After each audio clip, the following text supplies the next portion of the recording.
Today, I'm going to break down how to choose what type of investment is right for you. So we're going to look at it in terms of 3 different factors to consider when looking into different investments. So the first thing to take into consideration is your risk tolerance.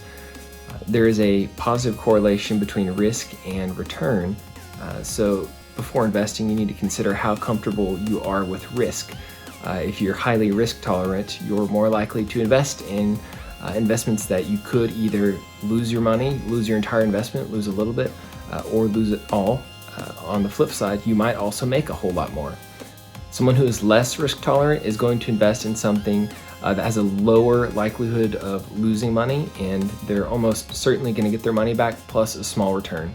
So an example of a low risk investment that has a high certainty of providing returns and getting your money back is a savings account at your bank.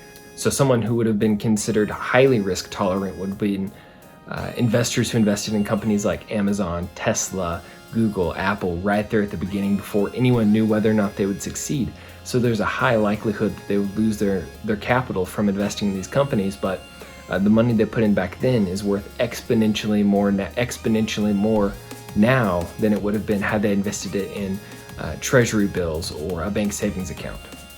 So the next thing to consider is how much time do you want to spend investing and on your investments, and how involved do you want to be.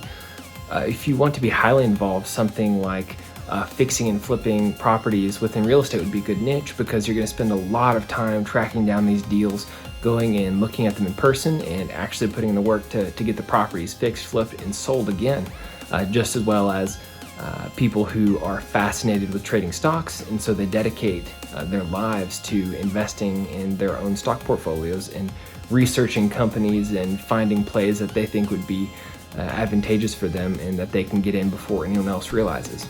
On the other hand, if you don't want to spend a whole lot of time on your investments and you'd rather spend your time focusing on your day job or relaxing, things like that, and let your money work for you, things such as managed funds, index funds, REITs are a great way to invest in real estate without actually having to be hands-on managing the asset yourself. A REIT is a real estate investment trust.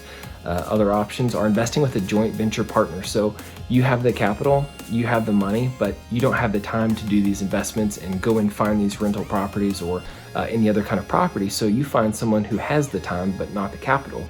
You partner up with them, you provide the capital in exchange for part of the return, and they go and they put in the actual time to run the numbers, find the deal, get it fixed up, get it rented out, things like that, and you split the returns.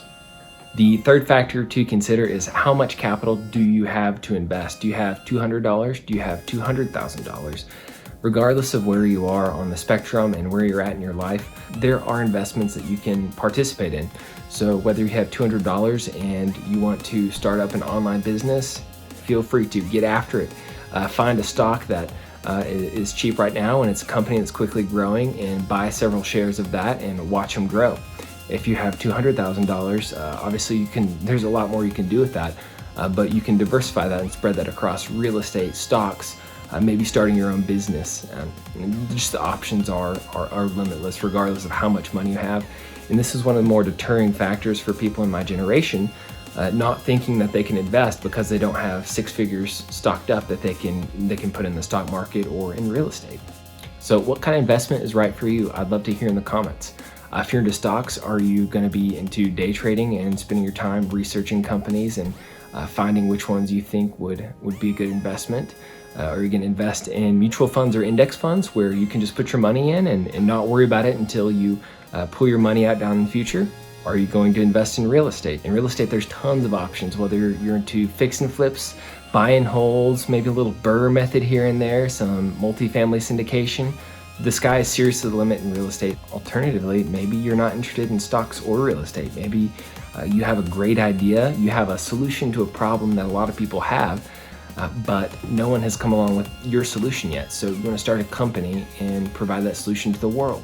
Hopefully this video has been helpful to you and helped you to decide what kind of investment is right for you, for your level of risk tolerance that you're comfortable with, for the amount of time and involvement you want to have on your investments, and the amount of capital that you currently and plan to have to invest. As always, it means a lot if you hit that red button and subscribe to the channel and press that like button to help me out with the YouTube algorithm.